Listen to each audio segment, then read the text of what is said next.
Well, hey guys, Sid Fernandez with Real Talk right here at NABOR. First and foremost, thank you guys again for being here. Thank you guys for watching. Thank you guys for taking everything that we're putting out and taking it in as we're trying to really change and really give NABOR a really new look. Media is a big part of our lives, a part of our business lives, a part of our current lives. I mean, media is a humongous piece of that.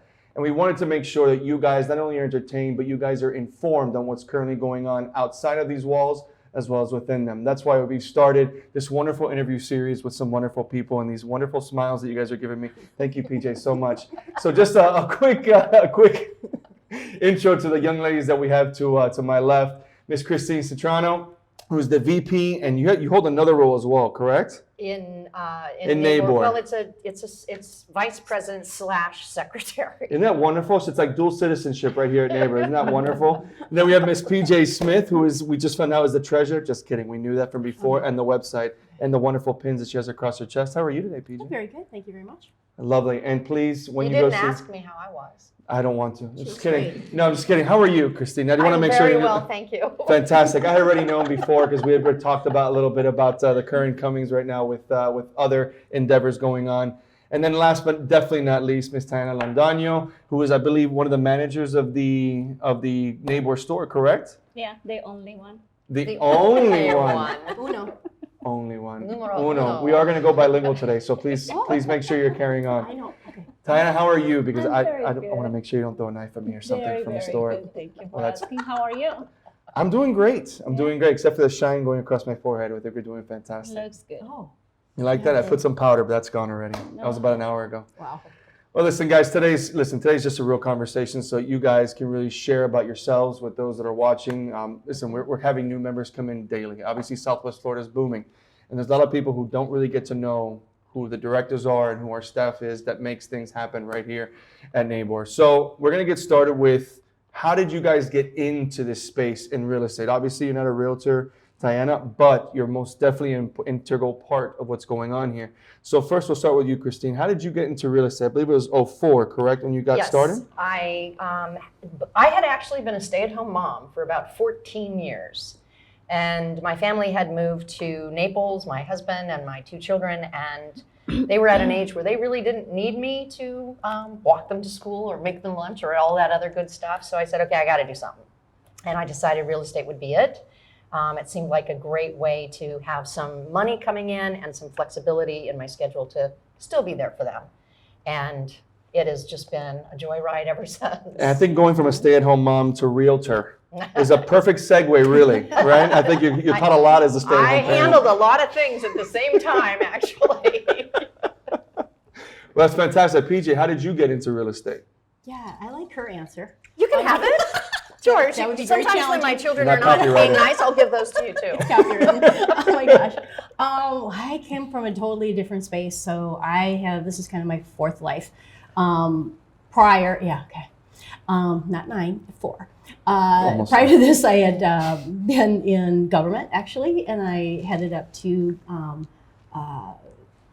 as an executive director 2 boards that managed and licensed social workers, chiropractors, and then overall all of our disciplines in the state of Minnesota. So that's where I get my legislative background, my advocacy background, and management background. That's Black. fantastic. Yeah. And what year did you get in?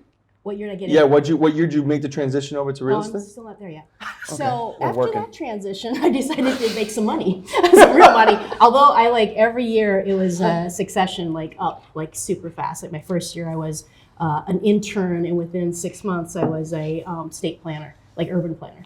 So, and then I moved up from there, and then I got into licensing. Then I decided to make some money, and then co-owned a injury clinic in Minneapolis, and just grew it significantly. And part of what I did is I was actually a naturopathic doctor. So I did treatment and also marketing. Marketing was my specialty. And so I did a lot of multicultural marketing. So in the Hmong New Year, I was one of the, honorees. Hmong New Year in Minneapolis or St. Paul is humongous. It filled the XL Center, and so I kind of have a weird, I know, don't look at me. So during that time, I was an investor in real estate, so commercial and also residential. So I probably personally owned 24 homes of my own, from Aqualine Shore to Mediterra, just different, and really got into the rental part of it and did really well. How much, I netted was always phenomenal. So I'm like, this is kind of fun. And maybe a divorce brought me down here full time. Seriously. So if you're divorced, you can do this. Naples is the place. No, it's great because I didn't want to start all over again with bricks and mortar. And, I was recruited to work for hospitals here and stuff. And I just needed a break. It's 20 plus years of doing that. So it just gives me more flexibility, more upward movements quicker because I move quick. So that's no one would ever ever say that about PJ Smith. Really? No. Anyways, so I'm sorry, way too long. Done. Sorry. You're like the Swiss Army knife, is what I felt like from this entire conversation. Yeah, So she it's does complicated. everything. Holy This smokes. blade, that blade, this blade. Holy Yeah, cow. It's very interesting too. Now I have to share a really interesting story about myself because Well, go for it. after that, you went from mom and then I like you. mom. Yeah, me too. Never met one. Like- Dog mom, Mike. but that's it. It was like PhD, Esquire, everything in between. We got acronyms for days, is what I felt like with PJ. PJ, that's very nice. And Taiana, now you've been with NABOR, is it 5 years? Is that Yeah. correct? Okay, so how did you make that segue? Because I believe you were in banking prior to. So how did that work for you? Yeah, I just needed a job. Perfect. Very straight to the point, clear cut. I like it. I was in banking. The last bank that I was at closed. It was a small bank from Birmingham, Alabama. They only had one branch in Florida and the other one in Naples, Florida, and one in Destin, Florida. They decided to close the Naples one because nobody was banking with them. So I was like, okay. So they said, find a job, we will pay you for the next 3 months, and then you guys are done. So I was in Indeed all the time looking for jobs. I didn't know what Naples Area Board of Realtors was. I have friends that have a license for realtor, but I never even inquire what a realtor does. I bet they just sell houses and that's it. So I came in and I did my interview. I liked it. Marty and Pam interviewed me. And it was so nice, but they didn't hire me then. They wait until 3 months after because they hired somebody else. What? Elizabeth. Made him work for it. Which is Elizabeth Saggio, or membership director. They hired Elizabeth before me. So when they called me 3 months later, they're like, Taiana, we really like you. Do you want to come and work with us? You will be helping Pam in the store and doing all the Supra that we will teach you what Supra is because I had no idea what was Supra. And so that's how I came in. I came in and I learned everything in the store and I learned everything about Supra. I also helped in membership because I was the only person who speaks Spanish back then. And a lot of members are joining us, and every time more are only Spanish fluent, which I tell them, you need to learn English because Naples is not a place for you to speak only Spanish. This is something that you need to learn. But that's how I ended up working for NABOR. And then since the day that I was hired, Pam told me, I'm retiring in 5 years. So before, I'm training you for you to have my job. In 5 years, I'm gone. I don't want to know anything about NABOR because she worked 21 years. Long time. Oh. So she said, this is your day one of training of being the store manager, and you are going to have all of this. And she was showing the store. I'm like, I don't think I'm going to last 5 years. Surprise, surprise. It started from thinking that someone spelled NABOR wrong, and it was actually the board of realtors to now being the manager, and that's quite a plan. Everyone wants a 5-year plan. You were given it, which is absolutely fantastic. And she was great too. All the time that I work with Pam, I don't know if you guys have the opportunity to meet her. Amazing. She is a great supervisor, a great mentor, a great leader. So I miss her, but I was glad she trained me to be who I am right now. That's absolutely fantastic. It's so funny, the differentiations from all you guys' backgrounds is actually awesome. So that's going to be an awesome segue as into where you're from. I know you shared a little bit about the fact that you're from Minnesota, along with all of your other licenses and degrees that you have, which we'll get into that CVS receipt long that we have of it. But Taiana, we're going to flip it, pero vamos a hablar un poquitico de dónde eres. Háblame un poco de Colombia, porque vamos a hacer un parte en español. Don't worry, we're going to have the SAP button pressed when we go through this again. Pero háblame de qué parte de Colombia eres para los que hablan español y los latinos. Okay, that's weird. Bueno, yo soy de Colombia, de Medellín, vivo aquí hace 20 años, llegué a Naples directamente. ¿Qué más? Vine cuando tenía 18 años, entonces yo llegué aquí y yo estaba lista para entrar a la universidad. Pero mi familia, yo vine con mi abuelita nos había pedido hace muchísimos años para que nosotros llegáramos aquí con papeles. Entonces llegué aquí con una residencia, pero yo no tenía ningún dinero ni nada para entrar a la universidad, mi abuelita también. Entonces llegué a hacer high school otra vez, hice 2 años de high school, me gradué aquí y ya después ahí aprendí inglés un poquito, conseguí trabajo, he trabajado en muchas cosas, mi primer trabajo fue Burger King. Y así uno va avanzando y creciendo y aprendiendo cosas. I'm really glad that we did that segment in Spanish because again, we had talked about it before with Wade because I think it just sprinkles something fun to it because again, there's a lot of embracing going on right now with diversity and the changes that we're seeing here in Southwest Florida. And I think it's very imperative for you to share that part of your story in your native tongue because again, though it's important to know this language, it's also important to know that the people that we're serving speak others as well. Yeah, and that's right. that combination of community, I think, is a big piece of what we do. And it'll continue to be one of our strongholds as we continue to move forward. So thank you for sharing that. Don't worry, we'll see all the little subtitles at the bottom. So let's go to Christine, because I know you shared a little bit of Minnesota. We'll get to her because she's got the purple going on. So tell me, where are you from originally again? I grew up in the San Francisco Bay Area and spent all my youth there. I ended up moving to LA for a couple of years, going to school, moved back up to the Bay Area, and then moved around a couple little spots, but eventually moved to the Philadelphia area, and I lived there for about 7 years. Great place. It was on the Lower Main Line, about 15 minutes out of the city. It was just beautiful with rolling hills and evergreen trees and creeks, and it was gorgeous. And then my husband at the time got pretty sick of the cold and said, I think we need to move somewhere warm. And we considered our options and landed here in Naples. And I have never looked back. It's like a ding, ding, I know. ding. I miss the center of the sideways Z. state. I know. Zoltan. That's great, and it's funny that you do that because the connection is I lived in San Diego and I've also lived in Philadelphia as well. Now we both live in Naples. That's really eerie That is that crazy. you had that Yeah. segue. That's really I've awesome. never lived in Colombia. No, I have not. My uncle was born in Colombia. We'll get into that after the show. Now let's get to Miss Purple over here. She's not representing Grimace. She's representing the Vikings with NFL season 90 days away, I believe. Yes, we're supposed to win 16 So, games. what part of Minnesota are you from? I'm from a small town down by Rochester, Minnesota. I immediately went, as soon as I could graduate, I went to the University of Minnesota for my undergrad, which was like maybe 63 people in my class to 63,000, which was cool. No, I loved it. It was great. So I lived in Minneapolis area for quite a long time. Then I lived in Austin, Texas, worked for the governor, Ann Richards, there for a while. And then I worked for in Oahu, Hawaii, for the federal government, kind of island hopping for different reasons. The feds pay for everything. No, they don't.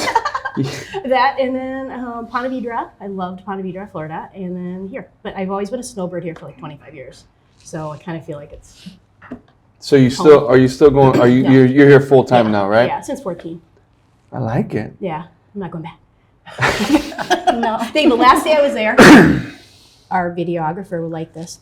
It was 40 below zero, and that was the game where the Seahawks beat the Vikings by that slip of the field goal. It wasn't a slip. It was a complete Oh, foobar. it is what was. that was. It was not a slip. I can tell you that. I The watched worst that game. kickers ever. Thank you, Blair. Yes. Thank you, Blair. Oh, you know it. But now I love that everyone's from all different places because I mean, and they're very, very distinctly different places. Now, what I'd like to do is segue to something that you had mentioned about Pam, which is leadership, and I really want to talk about how leadership has molded NABOR and has maybe molded yourselves. Now, I'm gonna start with Christine because her CVS receipt. We may even have a commercial break in between, but Christine has been involved in some form of leadership since 2010. I'm gonna try to go off my head without reading this.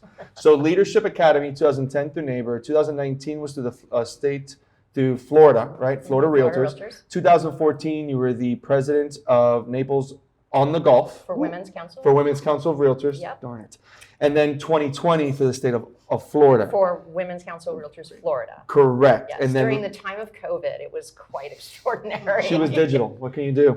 And then now you are now serving as a liaison to the Western region for all of Women's Council of Realtors, right? Yes. Boom! Nailed it. Double high five for that.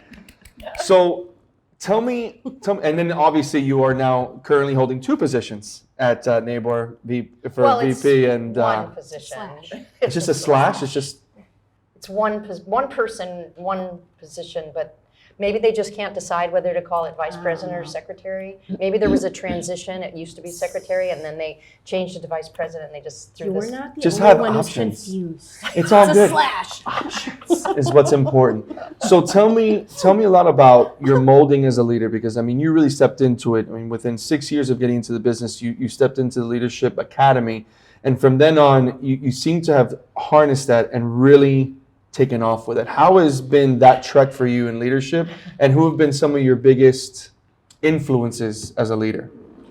Well, I started volunteering at NABOR. I probably had my real estate license for a few years. I can't remember when. I'm just going to throw 2007 out there. And I decided, I'm going to get involved. And so I signed up for a committee and did that. And then the next year was another committee. And then, starting to find my way, find my roots within what I wanted to do here at NABOR, what I felt passionately about at the time.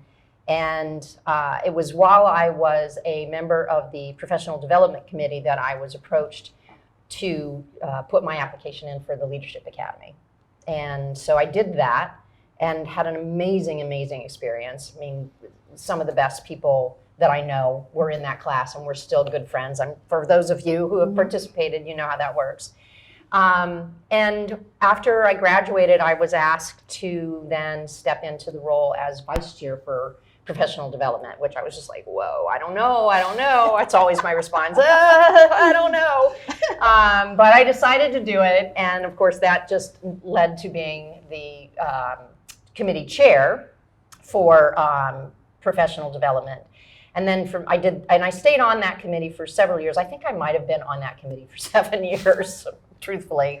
And I finally just said, okay, I need to do something else. I had also been on RPAC, and so I was asked then to be vice chair of RPAC. And Brett Brown, who is the current chair, was my chair at that time.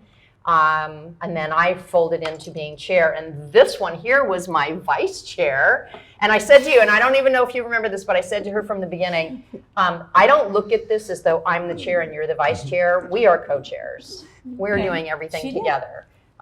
Because that's just how I like to lead. It's about cooperating. It's not about a sense of patriarchy, if you will. So, and at the same time that I was involved with here at NABOR, I also was involved with Women's Council, local, Naples on the Gulf. And then I just found myself continuing to put my application in for positions. And every year I would say, I don't know what I'm going to do next. I don't know what I'm going to do next. And I would just, at the time, make the decision to do so. And it was actually, it was 2013, I was, the position at the time was called Vice President of Membership.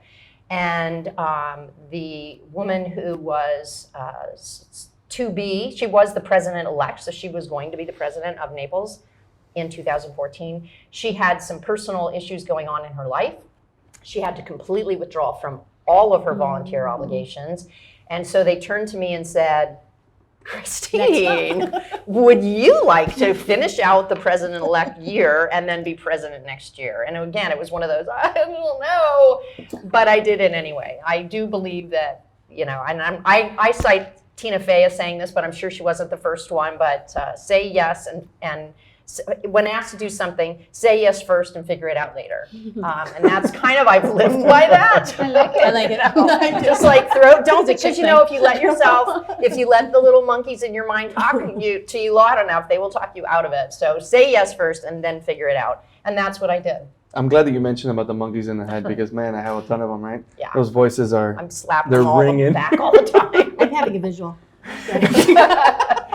Taiana, you made a great point about the leadership that Pam showed you in that transition over. You know, what are some of the things that she taught you? Because she's someone who's been, I mean, she was with NABOR, you said 21 years. It was 21, jeez Louise. So she really, I mean, she really embodied and really knew NABOR through all these different transitions through the years. What is something that you, or what was a massive influence from her that she showed you during that time? That's a good question. Well, mainly the customer service that she provided to everybody. She was like, I don't know, they say that people from Minnesota, it's really nice. I didn't know anybody from Minnesota before I met Pam. But I was like, well, how is she so happy all the time? She was like always with a smile, always, even if she had a bad day, she didn't show it to anybody. I might heard some of her bad days, but her bad days move quickly too, because it was like something that made her mad, but then she won't let that go into your whole day. Don't let that mess up your day. So that's something that she taught me. She taught me customer service, which you think you learn it, but no, you need somebody, a leader, to show you how to treat people when they are not good all the time. And we do have sometimes people that are not happy, and we have to learn how to treat them, because if we level them to the same anger that they are, it's not gonna help. It's not gonna resolve anything. So sometimes you do have to put your head down, listen, and try to fix it. If you cannot fix it, go to somebody else. But like, don't kill yourself with all these people that sometimes try to make your day bad. It's not the idea. It's not the idea. It's their bad day, not your bad day. What else she taught me? She taught me much about, oh my gosh, she's so good with grammar, and like she will find any mistake. You write a letter, you write something, she will find where the punctuation is, what word goes there, and like she is perfect in English. And I was like, listen, it's not even, but I learned a lot. I learned a lot because she was always like correcting. I mean, she was always checking, or all the letters that NABOR sends, the emails, she was always currently checking everything, because she is great at that. What else she taught me? Well, a lot of things that I can like keep going, but I cannot even remember all of them right now. I think that being a really good leader, there's such a balance between the professional development arena and the personal, because you're speaking about something, being someone who was an immigrant, right? At actually a quite later age. That's huge, because you go into this role and you're dealing with a lot more people that obviously their main language is English. And then having someone who can kind of be that role model to help mold you, not only as a manager, but as a human being, as a person who's in America. It's really amazing. It's really, really amazing. Now to you, PJ. Would you like a testimonial? Let's do it. Let's see it. Roll through it. Do you Remember, look at that clock. The clock's ticking. It's going to be really fast. 5 years ago, I just started as a salesperson. And whatever, I called you and I had a problem with my Supra. And I'm like melting down. She goes, take a deep breath. Everything's going to be, oh yeah, you're really good. I'm like, I was worried. So I'm like, I don't speak Spanish. I'm like, but you were like, quietly, you walked me right through it. And I'm like, I've got people waiting behind me. She's like, you're not pressing the button, I believe. Push it up. And I'm like, oh, the light went off. I mean, truly, the light went off. And I'm like, thank you very much. You were great. I still remember that. That's good. We just got a live Yelp review. Congratulations. I love this. I'm liking this. I like this a lot. I'll never forget her. So as we finish up the topic on leadership, who was one of your biggest influences? I mean, listen, you've been very involved with RPAC, obviously because of your background, and you're very involved now. I mean, you are one of the biggest promoters of what RPAC does and what it stands for. And who's one of your biggest influences, maybe even here in NABOR, since transitioning to the real estate world? Yeah, otherwise I'd go back and look at some Absolutely. governors. But here, I remember going into my NABOR leadership class. You know, everybody goes into different committees. I was in the board meeting, and it was Rep Mello. This is where I met her. I'm like, who is that? Little dynamic. she was like standing, and I'm like thinking she's sitting, and I'm like, and it was about candidate screening, and she was so passionate about it, and she did not back down. And it was, you know, they were going back and forth, and we were like, whoa, like what is going on here? It was, you know, it was a full blown passionate discussion. So I'm like, whoever that is, and I ended up meeting her at Florida Realtors, and so that was like, you know what? She stuck with it. She had the passion, and she didn't get back down because. And who is this, in case those on watching don't know who she is? Oh, that'd be Representative Lauren Mello, House District 80. Sorry. If she was standing up, she'd only have probably about a head over the Oh, I know. table. But you know what? She might have Valentino's on. But you know what? The Yeah, amount of right. leadership that woman Makes carried. up for it. Listen, I'm 6'2". Rep Mello is. Let's not even go into height. But if we were to really redo the height wise, I think she stands about 7 feet tall. But she never makes you feel that you're someone that she can't speak to. Mm-hmm. And I think that that's something that's so imperative. The first time I ever met with her and sat down with her, and we had this really lengthy conversation about leadership and the direction in which NABOR wanted to go. And I had the utmost respect for her after that conversation because of that. Mm-hmm. I think it was huge. And I think that she was a massive cornerstone and continues to be a cornerstone of in evolving of what NABOR has become. So thank you for bringing that up, because I think that she is an amazing representative, not just for our community, but as to what a leader should be. Mm-hmm. Now let's get into the last portion of this, which Can is I the just interject one thing? I just want to say. Interject away. Hashtag it.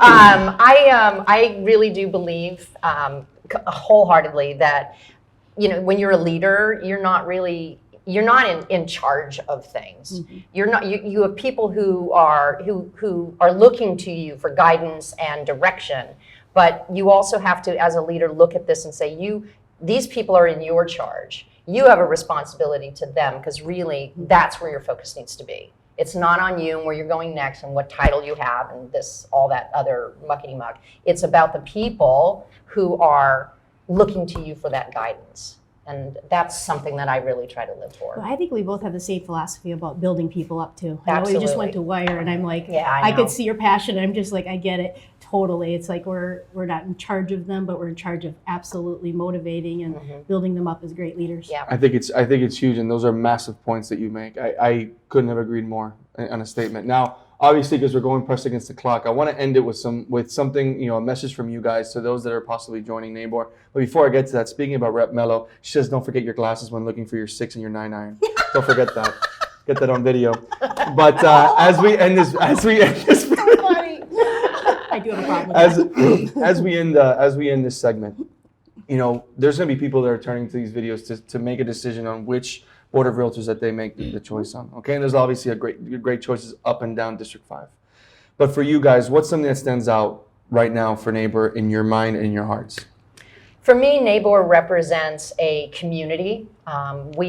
There's such a history here.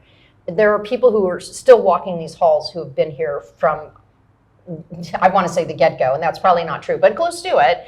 And they still are here, and they are still giving their all to this organization. And then you have new people coming in who are eager and exciting and passionate, and NABOR just envelops all of them and encourages all of them to get involved. And I think that what we bring to our members is just amazing, including things like this. I couldn't agree more. PJ? If I take it from our strat plan, our business is making your business or the member's business better and making it a stronger business. And if I look at the strat plan, I look at professional development, advocacy, realtor tools such as tech tools, and diversity, equity, and inclusion. And I see those things as aligned with all of our committees, with our leadership, and the direction we're going. So if you're looking for some, board and leadership that values those items, we're probably, a really good choice for you. Mm-hmm. And we've never raised our fees in 25 years. So you get a lot. You really get a lot of value for your membership dollars here. It's significant of what tools we give for free. And as entrepreneurs, we're always looking for ROI, but I think it's not just about the money that we're earning back in our lives. I think it's also imperative what our soul's telling us. And then Taiana, to end it up, what's something you have for anybody who's looking to put their license somewhere? Why won't you join NABOR? Because we work here, we're staff. We staff try to do our best to our members. We are always there when you call us.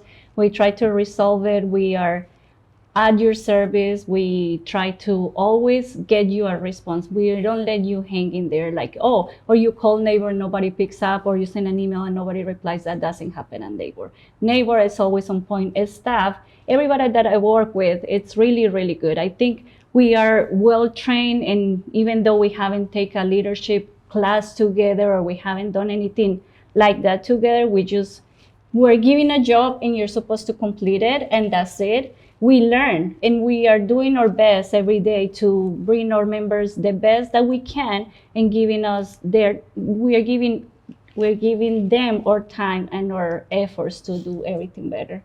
And we also have a cool store. As you can see by some of the items here, we would have loved to present them a little bit more, but please come and take a stop by at NABOR. And the only thing, last thing I'm going to say, guys, as someone who moved here to Naples back in 2018 and being able to see the progressiveness of NABOR in these last couple of years, they've really taken an onus on making that evolution to where we are today. There's a warmness, there's a bubbliness now to NABOR. There was something that I felt that was lacking. I felt like it was the human element, and that's something I think that they're really, really bringing on board. This right here would have never been here. Thankful to Wade, the guy who's been running the cameras back now, being the show, But I think all these little steps that have been taken to really connect with the human being, the person, not just the business, I think is what's really starting to take NABOR to a whole other level. So if you want to be a part of that, guys, please reach out to any of the directors, whether it's Christine, PJ, or even reach out to the manager right here at the store, Miss Taiana, or even myself, guys. I'm an allied affiliate. I've really enjoyed my time being there. I continue to push for it. And for those who are interested in a committee, like the one that we're doing right here, the media committee is doing things like this, things that are going to take not only your business, but yourself to a whole other level. Please reach out to us. There's a lot of fun things out here. We shouldn't just be focusing on business. We need to be focusing on the human element of things. So thank you once again from everybody here at Real Talk at NABOR. I'm Sid Fernandez. Until next time, please take care of yourselves, be well to one another, and just be happy. Take care, guys.